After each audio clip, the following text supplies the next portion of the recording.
पे तुझी को बिठा दे, झूले पे तुझी को बिठा दे, तू आया तेरा श्याम आया रे। झूला झूलो लीला धरानी, झूला ने तेरा श्याम आया रे। श्याम आया श्याम आया श्याम आया रे। ओ श्याम आया श्याम आया श्याम आया रे। श्याम आया श्याम आया श्याम आया रे। ओ श्याम आया श्याम आया श्याम आया रे। झूला झूलो लीला तेरा तेरा श्याम आया रे। झूला झूलो लीला धरानी, झूला ने तेरा श्याम आया रे। श्री राधे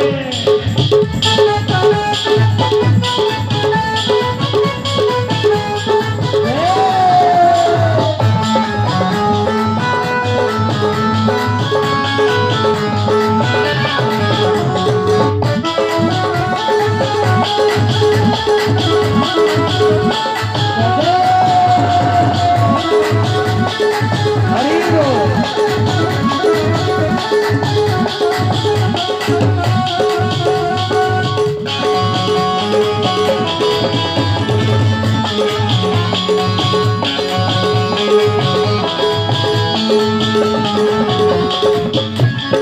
कान्हा के हाथों में साजे मुरलिया, सारे मुरलिया, सारे मुरलिया। कान्हा के हाथों में साजे बसुरिया, सारे बसुरिया, सारे बसुरिया। कान्हा के हाथों में साजे मुरलिया, सारे मुरलिया, सारे मुरलिया। मुरली की तान सुनाने, मुरली की तान सुनाने, तू आया तेरा श्याम आया रे। झूलो झूलो लीला धरानी, झूला ने तेरा श्याम आया रे। झूला झूलो रे राधे रानी, झूला ने तेरा श्याम आया रे। झूला झूलो लीला धरानी, झूला ने तेरा श्याम आया रे। श्याम आया श्याम आया श्याम आया रे। ओ श्याम आया श्याम आया श्याम आया रे। श्याम आया श्याम आया श्याम आया रे। ओ श्याम आया श्याम आया श्याम आया रे। झूला झूलो रे राधे रानी, झूला ने तेरा श्याम आया रे। झूला झूलो लीला धरानी, झूला ने तेरा श्याम आया रे। श्री राधे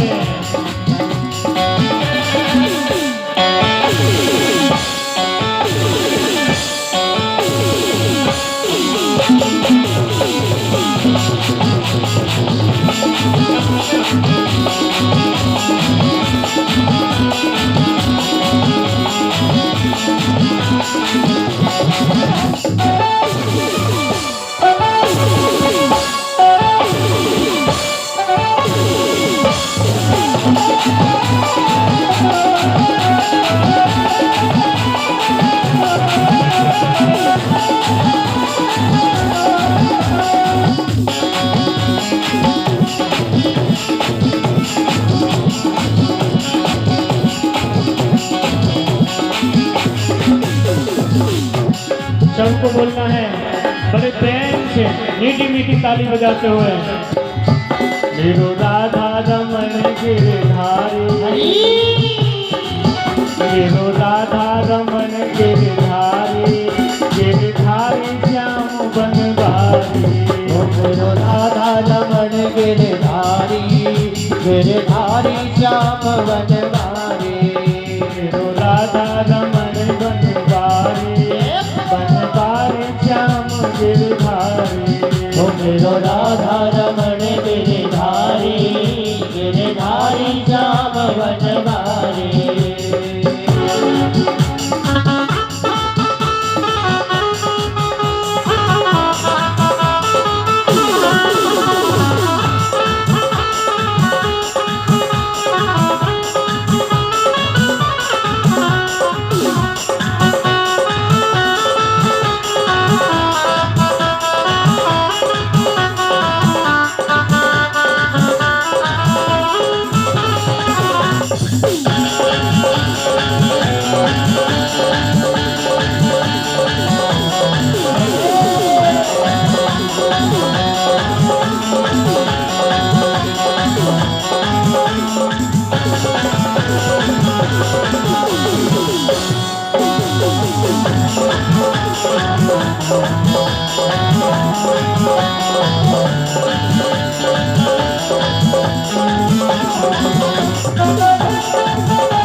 विघ्नेश्वर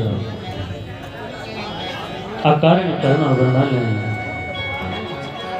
भक्त वांछित कल्पितरु तड़िए विनय पीताम्बर धारी मेरे बाकी बिहारी मेरे ठाकुर जी के चरणों में बारंबार प्रार्थना। सुखदेव जी कहने लगी राजा परीक्षित सावधान हो जाइए, क्योंकि आज चतुर्थ दिवस प्रारंभ हो गया है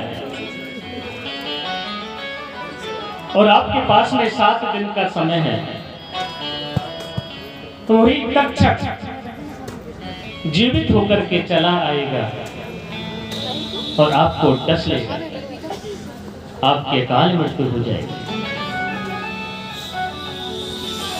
सुखदेव जी अपने मुखारविंद से बड़े प्रेम से रस में भरी सुंदर सुंदर कथाएं राजा परीक्षित के लिए सुना रहे हैं कि राजन कल हमने अपनी वाणी पर कहां पर विराम लगाया था। राजा परीक्षित कहने लगे महाराज,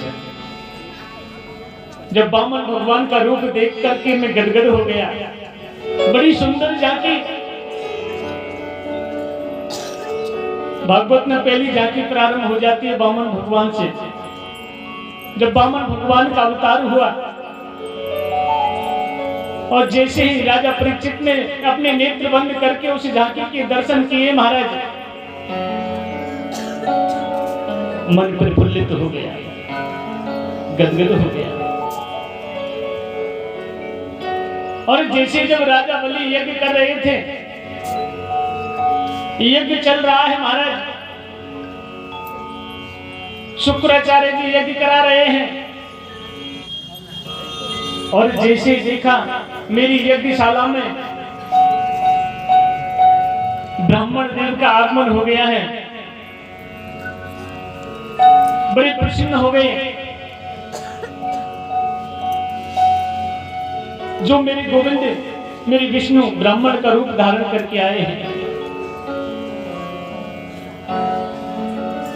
राजा बलि की खुशी का ठिकाना नहीं रहा, एकदम से खड़े हो गए। शुक्राचार्य जी कहने लगे, अरे राजन क्या कर रहे हो आप? जब यज्ञ चलता है ना तो यज्ञ से खड़े नहीं होते हैं, और यज्ञ चलता है तो यज्ञ पर हंसना भी मना होता है। चलते यज्ञ में हमको हंसना नहीं चाहिए और ना ही हमको खड़े होकर के जाना चाहिए। शुक्राचार्य जी कहने लगे, बैठो राजन बैठो, कहां जा रहे हो? अरे तुमको पता नहीं यज्ञ चल रहा है। अरे महाराज मेरा यज्ञ तो सफल हो गया। जो मेरी इस यज्ञशाला में ब्राह्मण देव का पदार्पण हो गया, मेरी ये यज्ञशाला तो पवित्र हो गई।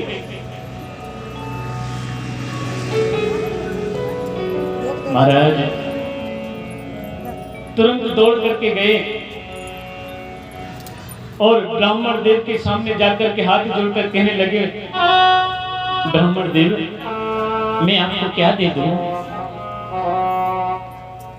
ब्राह्मण भगवान कहने लगे, मुझे कुछ नहीं चाहिए।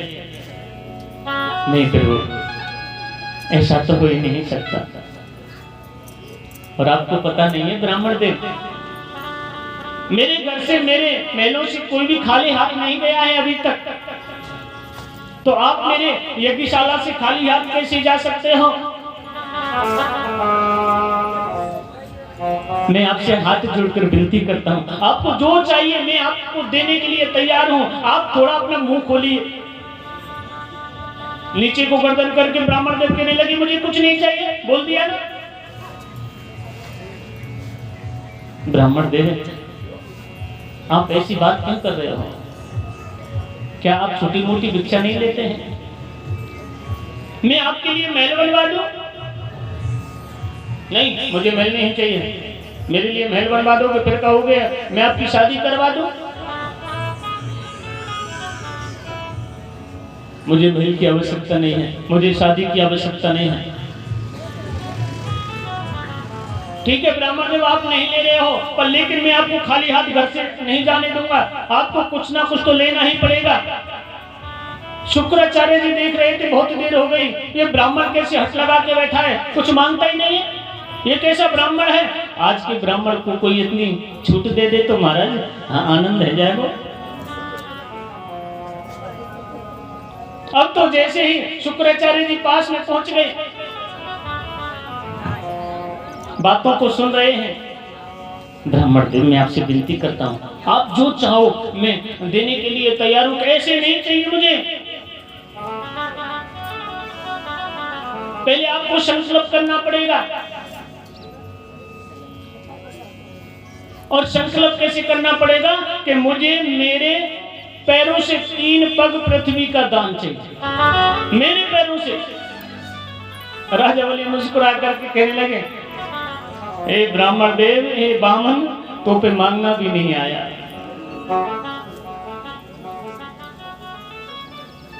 वो भी अपने पैरों से, बामन आंगुल के बामन भगवान,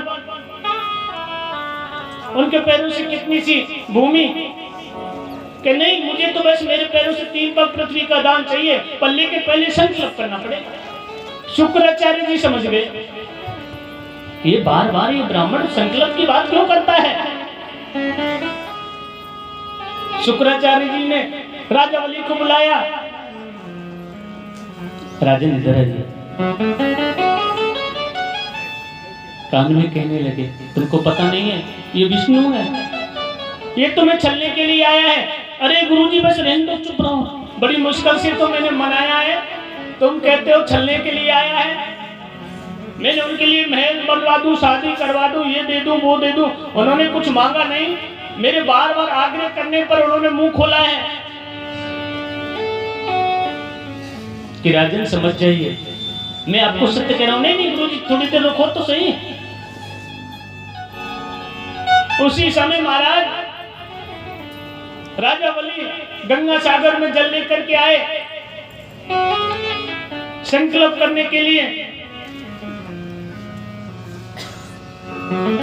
अब जैसे संकल्प करने के लिए तैयार हुए राजा बलि, शुक्राचार्य जी महाराज सूक्ष्म रूप धारण करके गंगा सागर की नली में जाके बैठ गए। ना जल निकलेगा ना ही चेला लुटेगा। भाई जल निकलेगा तभी तो संकल्प होगा, और जल नहीं निकलेगा तो संकल्प कहां से होगा। और महाराज राजा बलि ने ऐसे कर दिया, गंगा सागर को जल ही नहीं निकले। ब्राह्मण देव कहने लगे, चेला की बड़ी दया आ रही है? अभी बताता हूं। अपने आसन में से एक कुसा को निकाला और गंगा सागर की नली में छोड़ दिया। शुक्राचार्य जी महाराज की एक आंख राधे राधे हो गई, धड़ाम से गंगा सागर की नली में से बाहर निकल के आ गए। ब्राह्मण देव कहने लगे कि कैसी रही, एक फूट गई एक रह गई है। चेला की बड़ी दया आ रही है, हमारे देवताओं की दया ना आ रही जो मारे मारे भटक रहे हैं। ये इशारा किया है, सामने नहीं बोला था ये सब। आज महाराज जैसे ही संकल्प करने लगे हैं, ब्राह्मण रूपाय बामुनाय मात्रेण पदानि पृथ्वी अयं संप्रददे, कि 3 पग पृथ्वी का दान मैंने राजा बलि ने और ब्राह्मण के लिए किया। आज महाराज जैसे ही संकल्प पूरा हुआ है, और संकल्प पूरा होते ही वामन भगवान ने विराट रूप धारण कर लिया। बोलो विराट वामन भगवान की। विराट रूप में खड़े हुए करोड़ों अरबों लंबे राजा बलि ऐसे मुड़ करके देख रहे हैं, वामन भगवान के मुखमंडल के दर्शन तक नहीं हो रहे हैं। शुक्राचार्य जी कह रहे थे, देख ले विष्णु की माया है कितनी विचित्र होती है। आज महाराज विराट वामन भगवान कहने लगे, हे राजा बलि सावधान हो जाइए।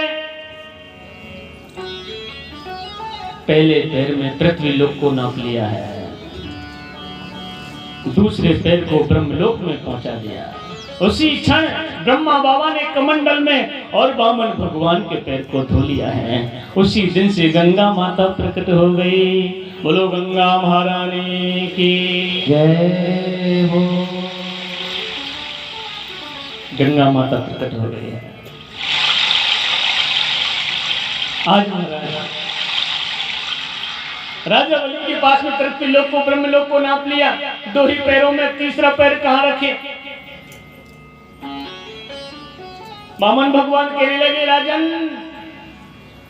आपने 3 पग पृथ्वी का संकल्प किया है।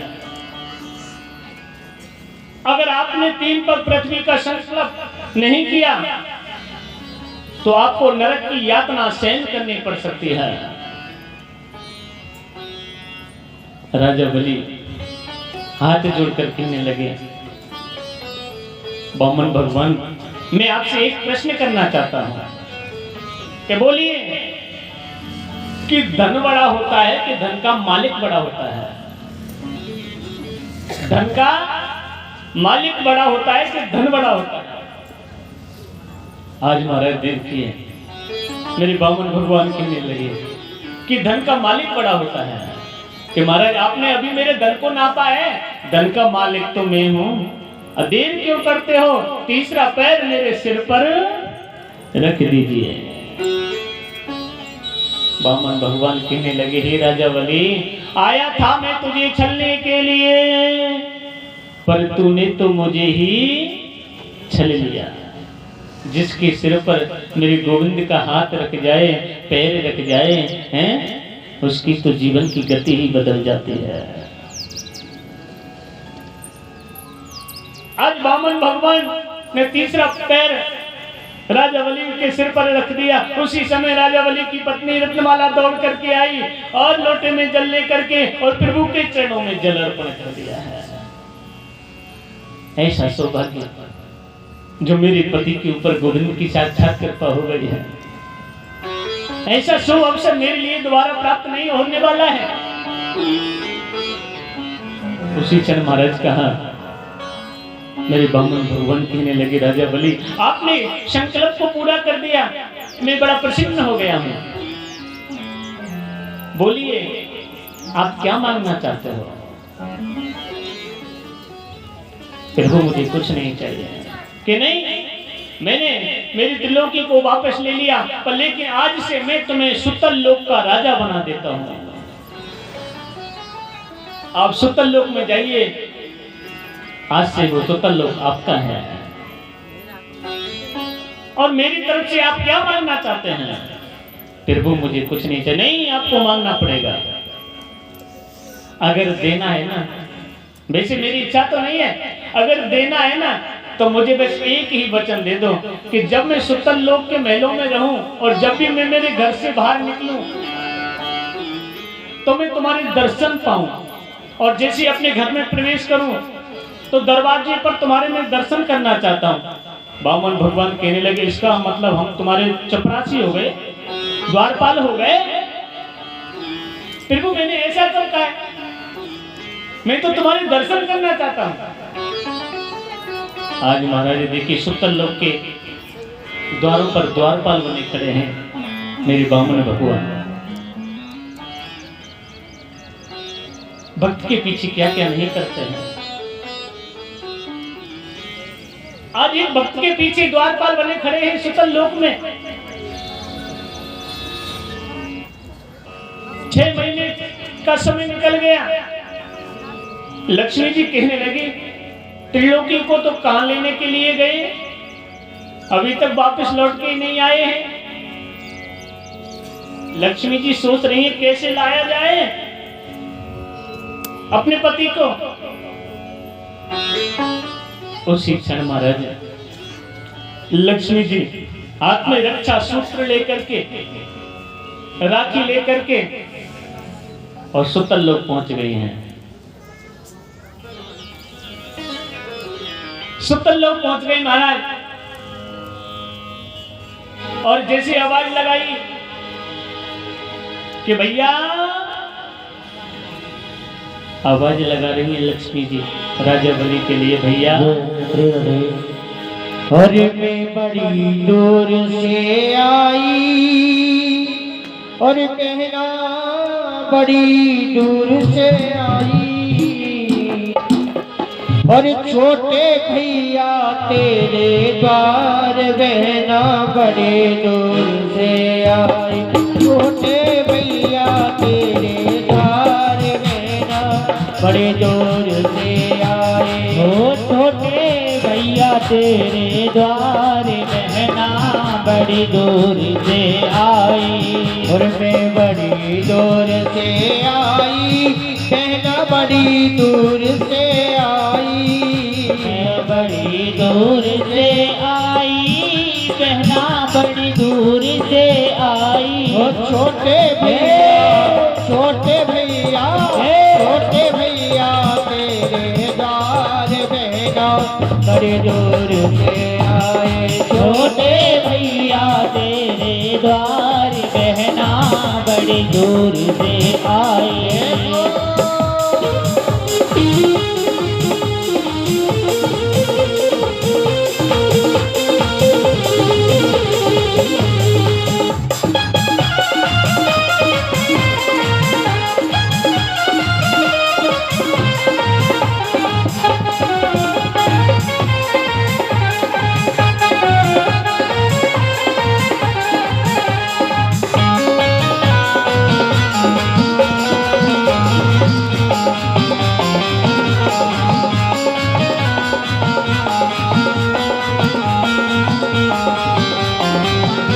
भैया मेरी है इच्छा बजवाइल हाथ में रखा भैया मेरी यह इच्छा बंधवाइल हाथ में रखा और भैया मेरी यह इच्छा बजवाइल हाथ में रखा भैया मेरी यह इच्छा बंधवाइल हाथ में रखा सुन के बली भयो तैयार बहना बड़े दूर से आए ओ छोटे भैया तेरे द्वार बहना बड़ी दूर से आई मैं बड़ी दूर से आई बहना बड़ी दूर से आई बड़ी दूर से आई बहना बड़ी दूर से आई ओ छोटे भैया द्वार बहना बड़े दूर से आए ओ छोटे भैया तेरे द्वार बहना बड़ी दूर से